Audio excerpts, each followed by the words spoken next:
오늘 우리가 읽은 누가복음 본문은 이제 13장인데요. 잘 기억하시는 분이 계시는지 모르겠지만 우리가 계속해서 성서 일과라고 하는 이제 교회가 공통적으로 이렇게 구약에서는 어디라고 말씀드렸죠? 시편, 그리고 구약의 한 곳 말씀, 그리고 신약에서는 복음서와 서신서, 이렇게 네 곳의 말씀을 계속해서 우리가 함께 보고 있습니다. 오늘은 이제 누가복음 13장의 그 말씀인데, 내용을 보니까 회개에 대한 어떤 내용들이 좀 등장을 하는 것 같습니다. 보니까 1절에서 5절까지가 한번 나누어지고 또 6절에서 9절까지 이렇게 한번 이렇게 나누어지게 되는데, 처음에 1절에서 어떤 내용이 등장을 하냐면 빌라도가 갈릴리의 사람들을 죽인 사건이 등장을 합니다. 우리가 읽은 내용만을 보자면 약간 이해하기가 어렵습니다.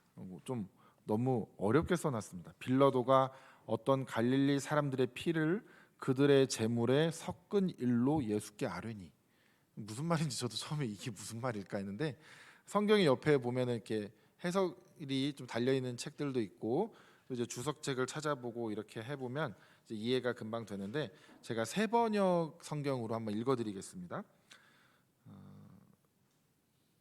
2절 말씀을 예수님께서 답하시는 건데 뭐라고 하시냐면, 죄송합니다. 제가 말씀을 잘 건너뛰었습니다. 일단 먼저 설명을 드리겠습니다. 뭐냐면 이게 내용이 빌라도가 갈릴리에서 이제 예수님께 이렇게 하나님께 예배를 드리는, 말하자면 제사를 드리는 사람들을 반역으로 죄를 물어서 그런 명분으로 그 사람들을 처형했던 사건이 있었습니다. 근데 이제 뭐 한두를 죽인 게 아니라 여러 사람을 죽인 것으로 그렇게 보여집니다. 그래서 그 일을 두고 이제 사람들이 와가지고 예수님한테 말을 하고 있는 것이죠. 그런데 예수님께서 대답을 이렇게 하십니다. 이 갈릴리 사람들이 이런 변을 당했다고 해서 다른 모든 갈릴리 사람보다 더 큰 죄인이라고 생각을 하느냐, 이렇게 예수님께서 물어보십니다. 그리고 나서 또 다른 사건이 하나 등장을 하죠. 4절에 보니까 실로암에서 망대가 무너져 치여 죽은 18사람이 있었다는 것을 예수님께서 말씀을 하십니다. 그러니까 지금 처음에 어떤 사람들이 와서 빌라도가 사람들을 죽인 사건을 예수님한테 말씀을 드렸더니, 예수님께서 그 사건에 대해서 뭐라고 말씀을 하시고 다른 사건을 예수님이 또 이야기를 지금 하시는 것이죠. 그런데 그 두 사건을 보자면, 하나는 지금 빌라도라는 어떤 총독이 많은 사람들을 어떻게 보면 좀 학살을 한 이런 지금 내용이고요. 하나는 망대를 이렇게 건축하고 있는 과정에서 그게 무너져서 18명이나 죽은 사건, 두 개의 사건이 지금 등장을 하고 있는 것입니다. 이것을 이제 오늘날로 우리가 한번 생각을 해보자면, 뭐 전쟁이나 재난이나 어떤 사고, 그런 비극적인 일들, 그런 것과 이제 우리가 비슷하게 연결지어서 생각해 볼 수가 있습니다. 그래서 이것을 근데 이제 당대의 사람들은 어떻게 해석을 했냐? 그런 뜻하지 않은 사고 혹은 어떤 사건에 의해서 죽게 되거나 고난을 당하게 되는 것은 죄에 대한 심판이다, 이렇게 생각을 했었습니다. 뭐 아픈 것도 그렇게 생각을 했었죠. 당시 유대인들의 사고는 아픈 것도 하나님이 벌하시는 거다라고 생각을 하고, 또 그런 사고를 당해서 죽는 것도 분명히 그 사람의 죄에 대한 하나님의 심판일 것이다, 이렇게 생각을 했습니다. 그래서 오늘 이 말씀을 들을 때 예수님께서 이런 답변을 주시는 거죠. 그 갈릴리 사람들이 그런 변을 당했다고 해서 다른 사람들, 모든 사람들이 갈릴리 사람들보다 더 큰 죄인이라고 생각을 하냐, 이렇게 물어보시고, 예수님이 그 망대 이야기를 꺼내시면서 그 망대에서 죽은 그 사람들보다 또 다른 사람들과 비교를 하는 것이죠. 예루살렘에 거하는 다른 모든 사람들보다 그 18명이 더 큰 죄가 있다고 너네들은 생각하느냐, 이렇게 물어보시는 거죠. 근데 어떻게 여러분들은 생각하십니까? 더 큰 죄가 있을까요? 아닐까요? 뭐 우리는 보통 아니라고 생각을 하는 것 같습니다. 그냥 어떻게 사고였으니까 그럴 수 있는 일이다라고 생각을 하는데, 만약에 이게 오늘날 우리의 이제 진짜 현대에 일어난 일이다라면 어떤 일이 벌어지냐면, 뉴스에서 이제 이거를 집중 보도를 하기 시작합니다. 뭐 로마 총독 빌라도의 그 악랄함, 뭐 지금 그 러시아와 우크라이나 전쟁이 처음 시작했을 때 막 엄청나게 보도를 하지 않습니까? 러시아 군인들이 막 하는 그 행태들과 뭐 여러 가지 일들을 막 보도가 되죠. 그러니까 막 로마 총독 빌라도가 왜 그런 일을 저질렀는지 동기에 대해서 막 나오고, 어린 시절이 어땠다는 둥 뭐 이렇게 나오면서 막 분 단위로 그 상황을 막 정리하고, 법의학자가 나와가지고 이래 이래해서 이랬을 것이다 막 이러고, 또 그 실로암 망대가 무너져서 죽은 일들, 이런 것들을 보면서 이제 또 누가 안전 수칙을 지키지 않았는가, 또 뭐 책임은 누구에게 있는가, 막 이런 뉴스가 연일 보도되지 않았을까. 오늘날로 따지자면 그런 거겠죠. 우린 그런 것들을 보면서 뭐라고 생각을 하죠? 그 뉴스에 따라서 우리는 판단을 내리기 시작합니다. 저 빌라도가 뭘 잘못했네, 아니면 저 죽은 사람들이 뭘 잘못했구만, 빌라도가 괜히 그런 게 아니었네, 혹은 빌라도가 너무 악랄하네, 이러면서 이제 자기가 보는 뉴스에서 전해주는 그것만 보고 우리는 막 판단을 하기 시작하죠. 또 망대 이야기는 뭡니까? 18명이나 죽은 사건이면 사실 굉장히 큰 보도될 만한 사건이죠. 그걸 보면서 저 시공사가 잘못했구만, 인부 한 명이 뭘 잘못했다네, 아유 역시 책임은 맨날 밑에 사람들이 지지, 뭐 이러면서 우리가 이제 막 저 죽은 저 가족들은 어떡하나, 막 이런 막 안타까운 마음을 하면서 막 그런 거에 집중을 하고 있는데, 예수님은 시선을 아주 완전히 다른 데로 돌려놓어 버리시는 게 바로 오늘 예수님의 화법이다라는 것이죠.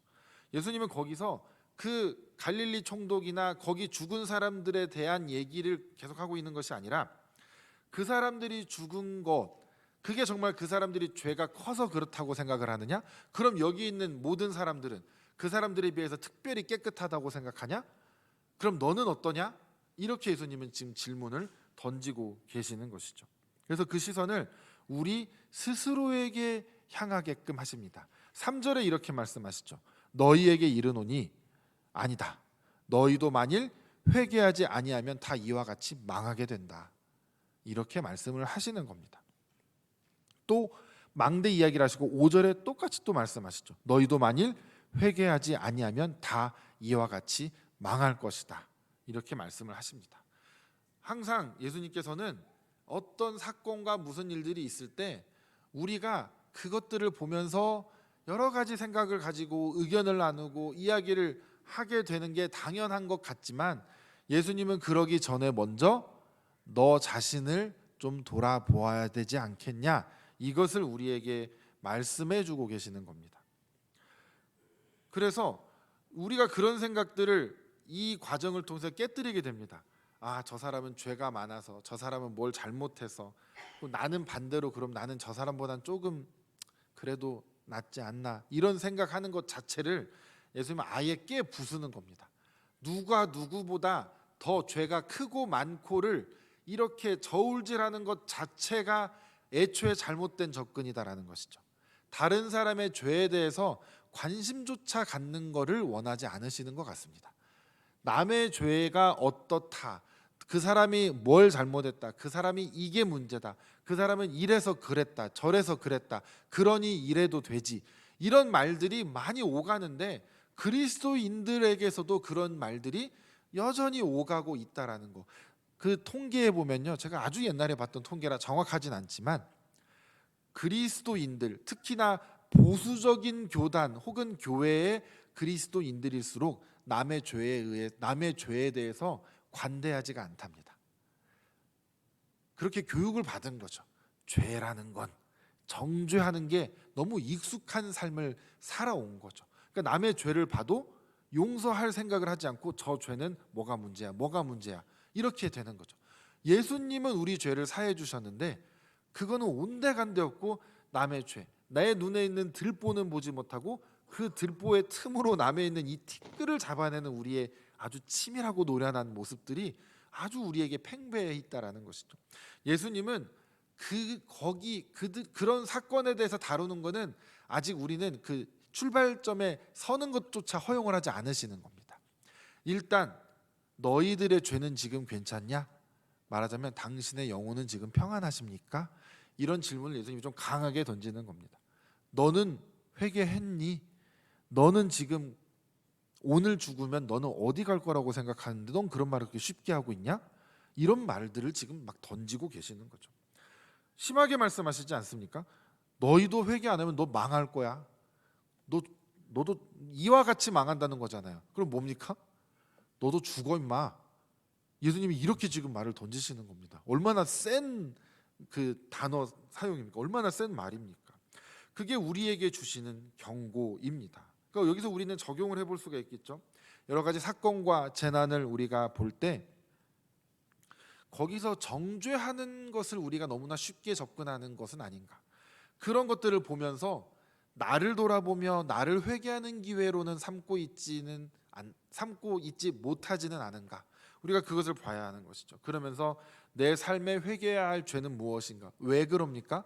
이런 사건 사고는 언제라도 나에게도 닥칠 수 있는 문제이지 않습니까?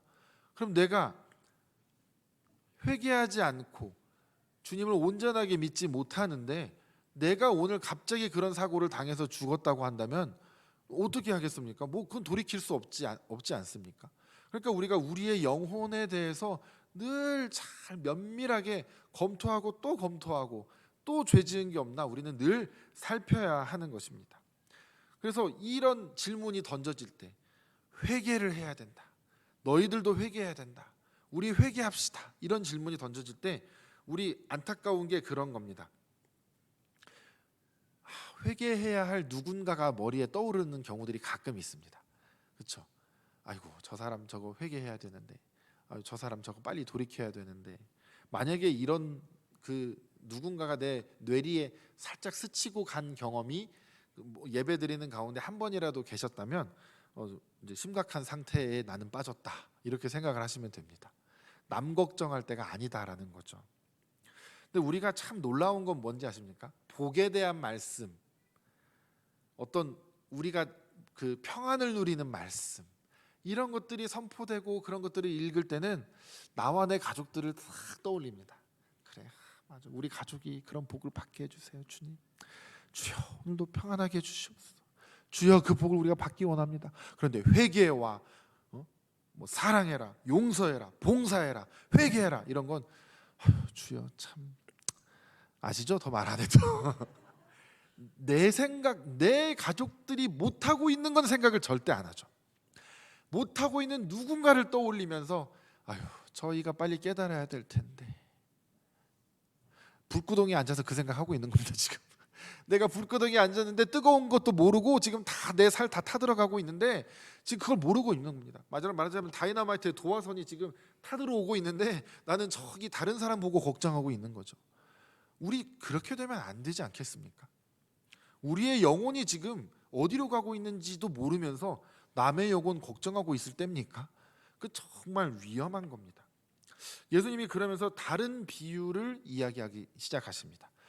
열매 맺지 못하는 무화과 나무에 대한 비유인데, 포도원에다 무화과 나무를 심었는데 3년 동안 열매를 맺지 못했다. 그래서 그것을 이제 주인이 보러 왔는데 야 이거 야 땅만 아깝다, 야 빨리 찍어서 버리고 다른 거 심자 이랬더니 그 관리했던 사람이 3년 동안 관리한 그 애정이 있지 않겠습니까? 1년만 좀 기다려 주십시오. 1년 동안 맺지 못하면 뭐 그때는 찍어 버리셔도 됩니다. 이렇게 얘기를 하는 겁니다. 이제 여기에 대입을 해보자고요. 여러분 주인 역할 하실 분 있을 수가 없죠. 주인은 하나님이시니까. 그렇죠? 그러면 포도원 지기는 누구일까요? 이건 적용이 좀 다양할 수 있겠지만 우리 예수님일 확률이 가장 높겠고, 저는 내가 포도원 지기인가? 라고 생각하는 순간 저도 이제 큰일 나는 겁니다. 나는 지금 우리 성도님들이 깨달아야 된다면서 제 들보를 보지 못하는 상황에 빠질 수 있다는 거예요. 포도원 지기는 우리가 될 수 없습니다, 여러분. 우리는 심겨진 무화과 나무예요. 우리 모두, 저를 포함한 우리 모두는 심겨진 무화과 나무인데 주인이 와서 이렇게 봤더니 1년 뭐 그럴 수 있지, 2년 그럴 수 있지, 3년째도 열매를 못 맺었다. 3년 이상 신앙생활 하신 분 계십니까? 10년, 20년, 30년이 됐는데 나에게 열매가 뭐였더라? 지금 이런 생각을 하고 계신다면 그 다음 수순은 뭡니까? 도끼 나를 기다리는 거 말고는 없지 않겠습니까? 주인이 옵니다. 한 손에는 바구니, 수확할 바구니, 한 손에는 도끼. 오늘 열매 없으면 찍어버려야지 하고 주인이 온다니까요. 그게 언제가 되냐면 도적같이 언제 올지 우리는 전혀 알 수 없습니다. 그런데 그날은 분명히 온다라는 것이죠. 그럼 우리는 그걸 어떻게 해야 되겠습니까? 내가 찍혀서 버리는 무화과나무가 되지 않기 위해서 매일매일 몸부림쳐야 되지, 옆에 있는 다른 포도나무, 다른 무화과나무 걱정할 때가 아니라니까요. 내 영혼을 걱정해야 되고, 최소한 내 가족들 지금 구원받는 거 우리 빨리 그거 살펴봐야 됩니다. 최소한 그거 우리 해야죠. 근데 여기서 보니까 열매 맺는 거래요. 단순히 구원받는 수준이 아니라 구원받은 사람들이 나타내야 할 여러 가지 열매들이 있는데 우리 그것까지 나아가야 된다라는 것이죠. 단순히 믿고 구원받는 거는 정말 기초적인 수준입니다. 여러분, 정말 그거는 초입, 겨우 한 걸음 떼서 출발선에 선 거고, 이제 우리가 해야 될 건 성령의 열매들, 정말 이 여러 가지 주님께서 우리에게 주시는 열매들을 내가 맺고 있는가, 우린 거기까지 내다보아야 하는 것이죠. 그 열매가 나한테 하나도 없으면 얼마나 부끄럽겠습니까? 너무너무 부끄러운 구원이 될 텐데 그 나중에 주님 앞에 가서 우리가 뭐라고 하겠습니까? 물론 구원 받겠죠. 하지만 모르겠습니다. 그게 누군가는 이렇게 하면 이제 이거 행위와 공로를 너무 따지는 거 아니냐, 그렇게 또 비난받을 수 있겠지만, 저는 그렇게만 하다 보면 우리에게는 맨날 자유함만 넘쳐나서 우리는 행실을 똑바로 할 생각을 전혀 하지 못한다라는 거죠.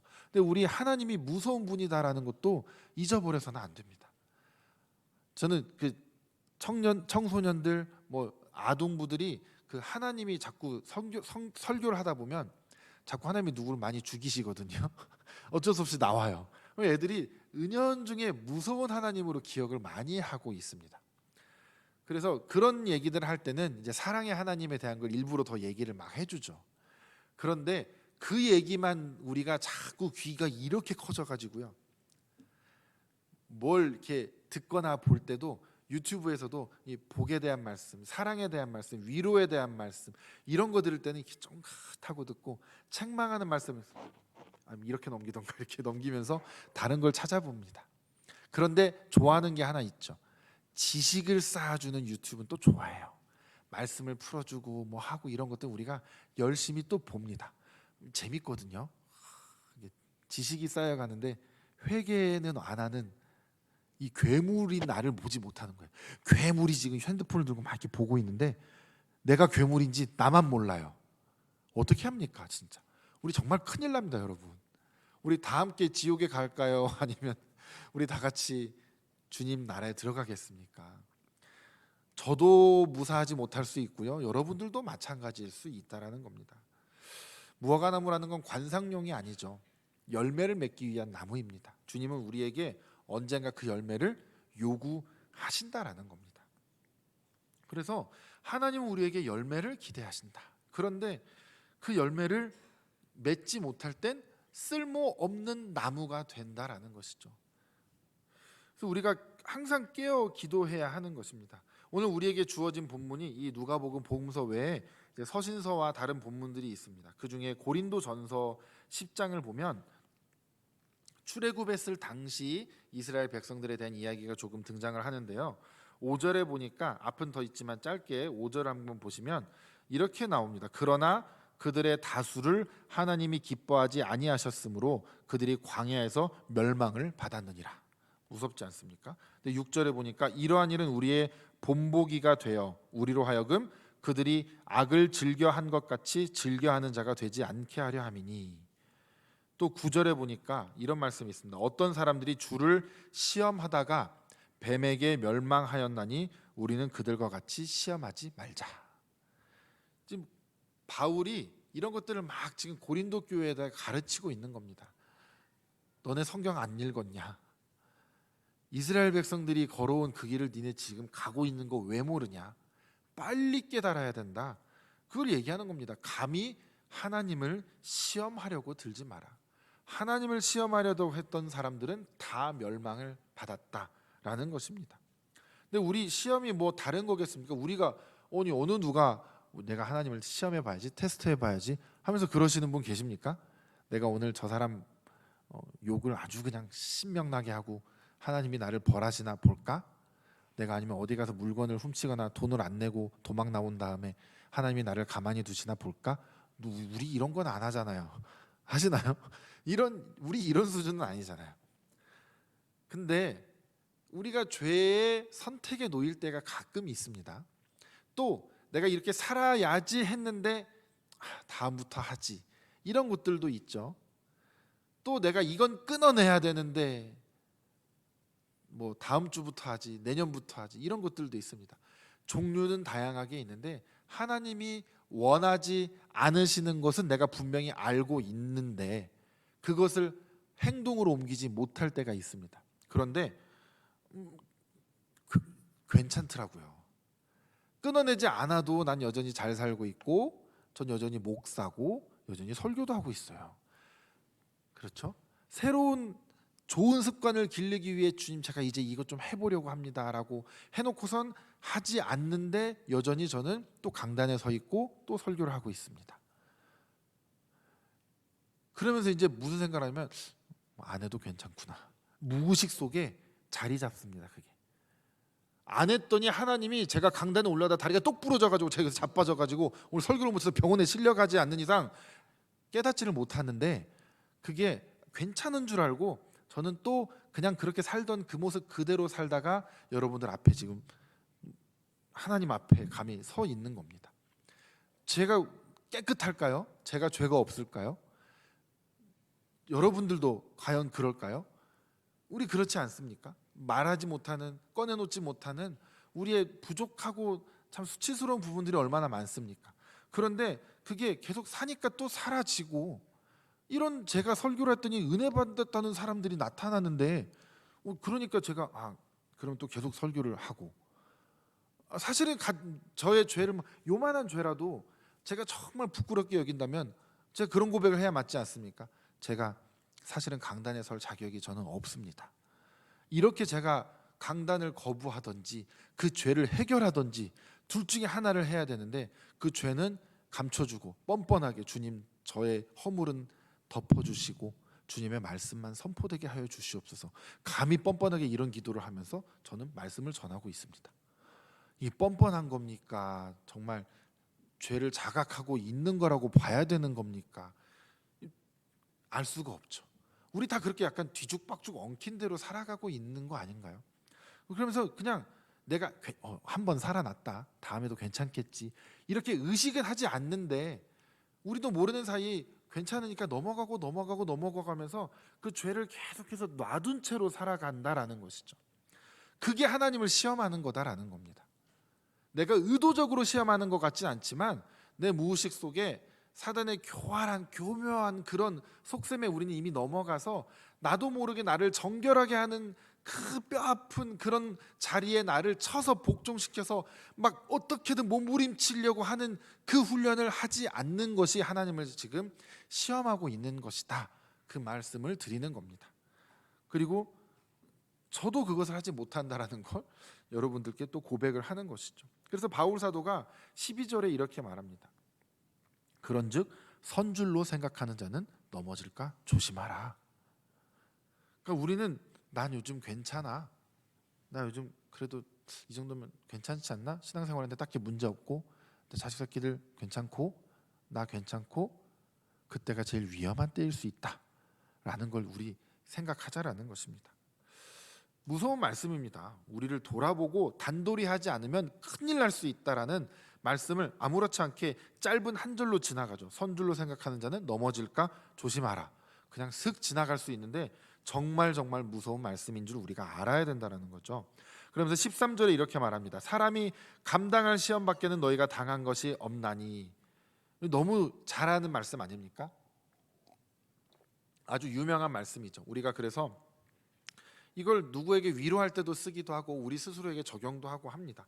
근데 이 여기서 말하는 시험이라는 것은 환난과 역경이나 고난 이런 것들도 해당되지만 또 다른 의미는 유혹이라는 것도 여기에 해당을 합니다. 근데 맥락을 보면 사실 그 위에서 쭉 오는 게 다른 시험 무슨 어려움을 당한 게 아니라 유혹을 말하는 것 같습니다. 맥락적으로 좀 볼 때는.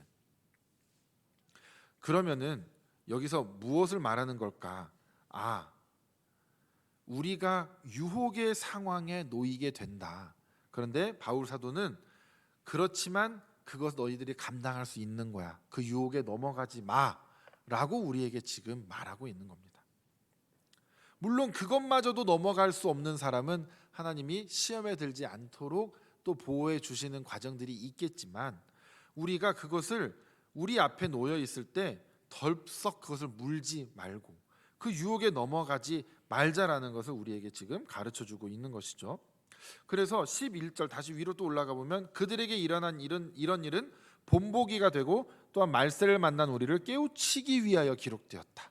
그러니까 성경이라는 게 괜히 있는 것이 아니라 우리를 최종 그 말세 때에 우리가 정말 버림받은 찍어서 버려지는 무화과나무가 되지 않게 하기 위해서 우리를 깨우치기 위해서 기록된 것이 바로 이 하나님의 말씀이라는 것이죠. 그러니까 우리가 말씀을 읽으면 참 좋다 하고 끝내서는 절대 안 되는 거죠. 좋다가 아니라 이대로 살아야지. 그게 우리에게 말씀이지. 그대로 살지 않는 건 뭐 어디 그냥 좋은 이렇게 미사여구 써져 있는 책하고 무엇이 다르겠습니까? 하나님의 말씀이 능력이 있다라고 우리 얘기하지만 내가 그걸 안 지키면 하나님의 말씀은 능력이 없는 말씀입니다. 나에게는 최소한 내가 이걸 지켜서 행해야 능력의 말씀이 된다라는 것이죠. 그래서 성경이 그것을 우리에게 가르쳐 주고 있는 것이죠. 그래서 시험을 이기기 위해서 우리가 깨어 근신하고 기도해라. 말씀을 봐라. 바울이 우리에게 가르쳐 주고 있는 겁니다. 그래서 우리가 그것을 하기 위해서 첫 번째로는 성경을 일단 알아야 되죠. 성경을 알아야 우리가 어떻게 살아야 될지 판단이 서지 않겠습니까? 성경을 모르는데 어떻게 우리가 올바른 판단을 내릴 수가 있을까요?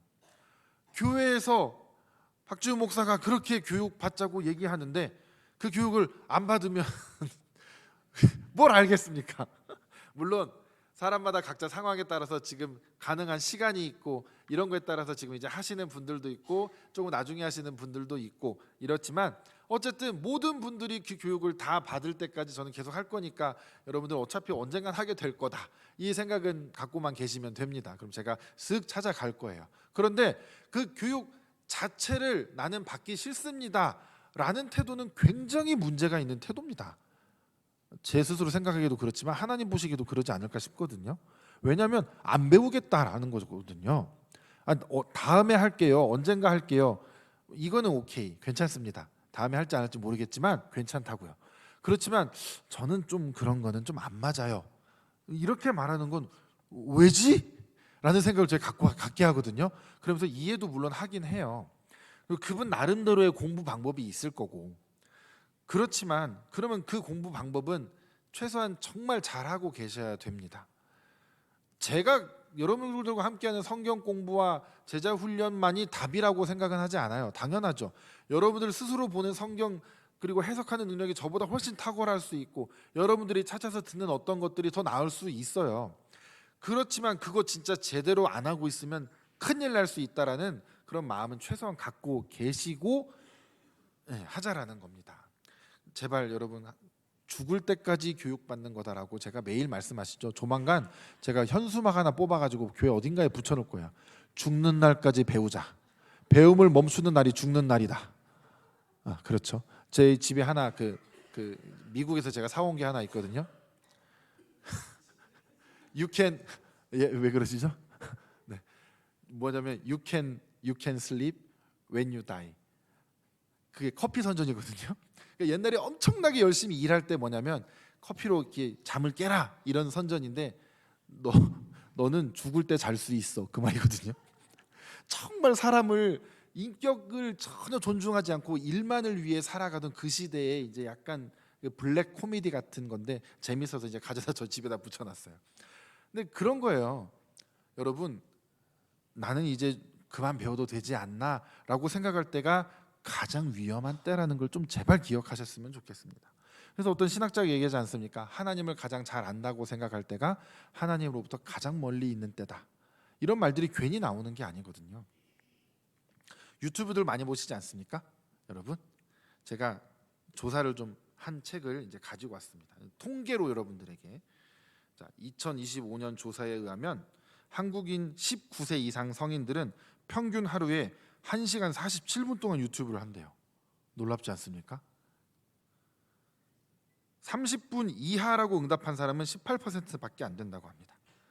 근데 기독교인들도 똑같대요. 60.7%가 하루 1시간 이상 유튜브를 한다고 답했다고 합니다. 그런데 종교를 가진 사람들이 개신교, 천주교, 불교 뭐 많잖아요. 개신교인이 유튜브를 제일 많이 본대요. 놀라운 결과 아닙니까? 64.8%는 개신교인들이 종교 유튜브를 본다고 하는데 불교나 캐톨릭 신자들은 39% 정도 혹은 31% 정도만 종교 컨텐츠를 본다고 합니다. 그러니까 기독교인들이 그만큼 좋게 해석하자면 우리 기독교에 대한 내용들을 담은 유튜브들을 많이 보고 있다라고 좋게 해석할 수 있는데 연령대별로 이제 나옵니다. 유튜브 이용 시간. 자, 20대의 경우는 기독교 컨텐츠를 일주일 동안 1.1시간 정도 본답니다. 그러니까 하루에 보는 게 1시간 이상인데 일주일을 따져봤더니 유튜브를 보는 건 1시간 정도 봤다. 그러니까 7분의 1 정도를 이제 기독교 유튜브를 본다라는 겁니다. 그런데 60대 이상 고령층은 2.2시간. 그러니까 20대보다 2배가 많다라고 합니다. 그러니까 말하자면 개신교인들의 경우 그냥 일반 유튜브를 보는 사람들은 20, 30대. 기독교 유튜브를 안 보는 거죠. 그런데 기독교 유튜브를 보는 사람들은 60대 이상들. 네. 보니까 그런 것 같아요. 저도 이렇게 좀 제가 주변 분들을 보니까 유튜브를 참 많이들 보십니다.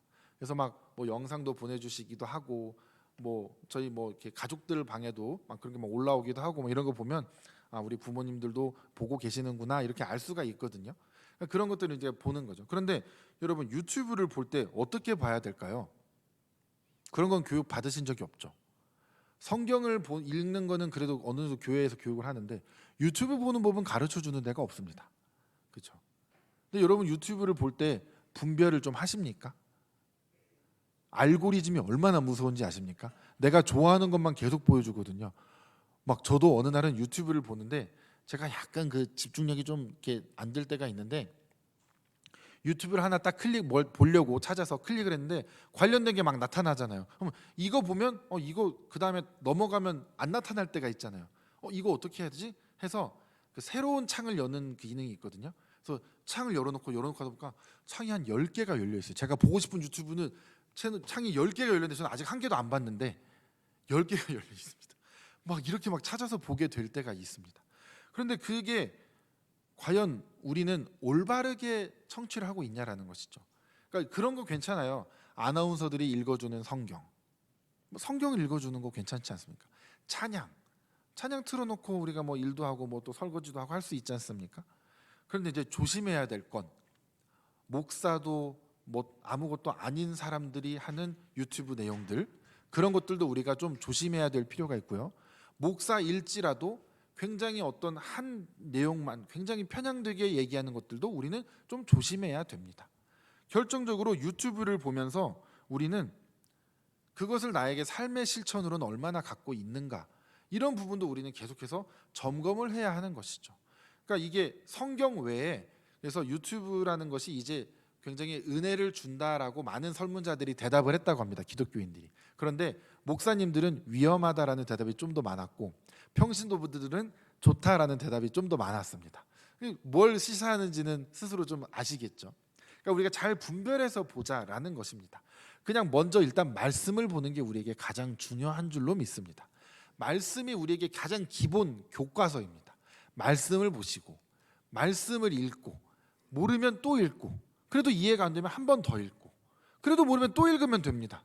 그러면 성령께서 깨닫게 해 주시는 게 하나님 말씀의 놀라운 능력이에요.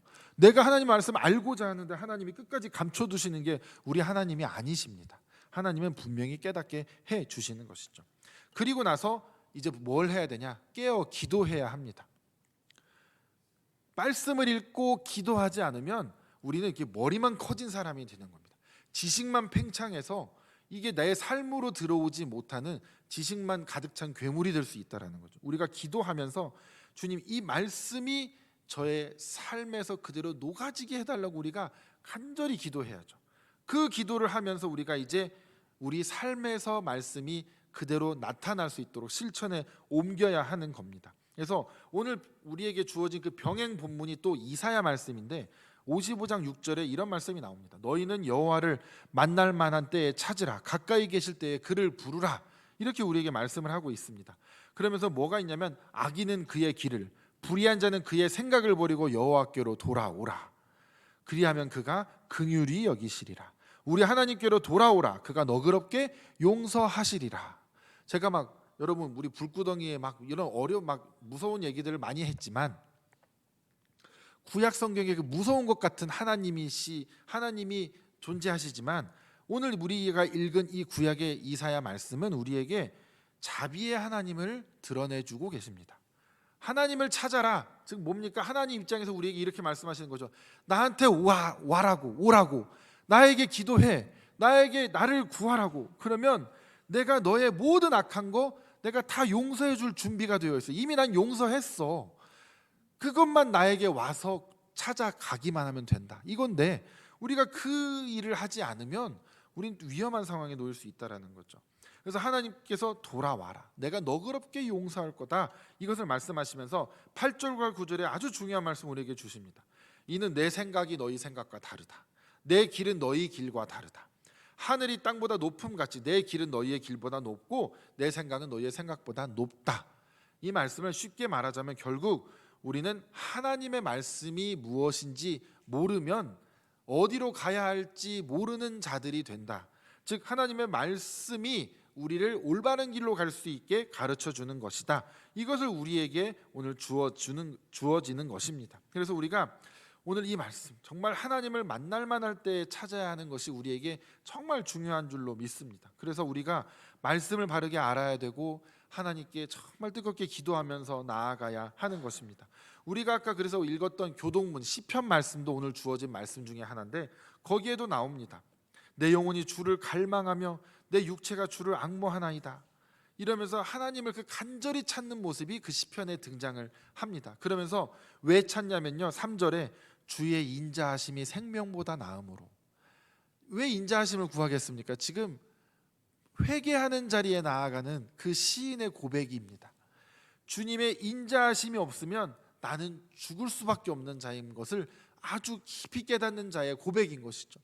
또 주의 인자하심이 생명보다 나음으로 내 입술이 주를 찬양합니다. 우리가 많이 부르는 찬양의 가사가 바로 여기에서 나온 것이죠.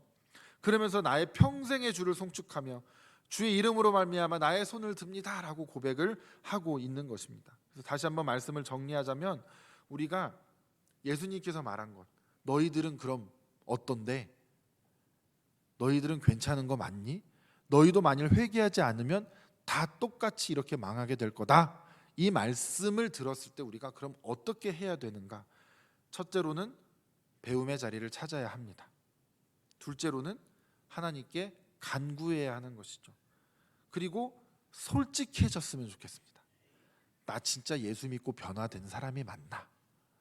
철저하게 말씀 앞에서 진단해 보십시오. 어떻게 진단하면 됩니까? 나의 과거, 내가 누구보다 잘 알잖아요. 내 과거와 현재, 예수 믿기 전과 후만 비교해서는 안 됩니다. 예수 믿고 난 다음, 그때와 예수를 믿은 지 5년이 된 지금, 10년이 된 지금, 15년이 된 지금을 비교해야죠.